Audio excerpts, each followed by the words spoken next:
Hello, good morning everyone, नमस्कार। हमने last lecture में दोस्तों 248, 259 जो ट्रायल का हमारा चैप्टर 19 है उसको देखा था। हमने इंट्रोडक्शन, मतलब ये ट्रायल कहाँ से आया, ये सारी चीज़ें देखी थी। अब हम सेक्शन 250 पे आते हैं, डिस्चार्ज।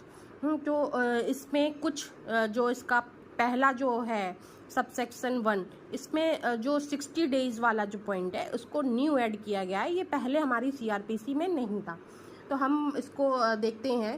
सेक्शन जो 250 है उसमें जो एक्यूज्ड है, सेक्शन 232 के अधीन जब कमिटमेंट होता है उसकी तारीख से 60 डेज़ के अंदर, मतलब 60 डेज़ के अंदर जब कमिटमेंट होता है तो उसमें डिस्चार्ज के लिए एप्लीकेशन कर सकेगा एक्यूज्ड।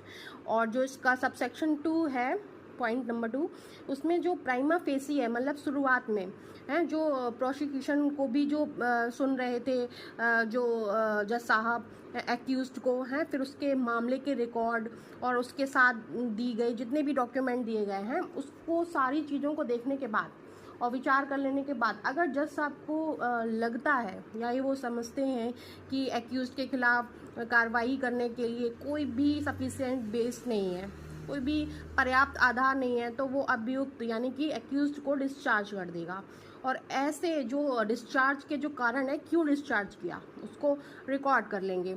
और जो कमिटल के बाद डिस्चार्ज, अगर कमिटल में मजिस्ट्रेट की जो पावर है वो उनकी पावर इसमें नहीं होती है डिस्चार्ज की।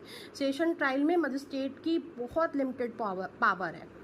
वह अपने, मतलब वो अपने माइंड का, यानी कि अपने विवेक का अधिकार का प्रयोग करेंगे। और उनको अगर लगता है कि ये जो केस है वो सेशन ट्रायल केस है बन रहा है, तो वो उनको सेशन जो कोर्ट है वहाँ पे भेज देंगे।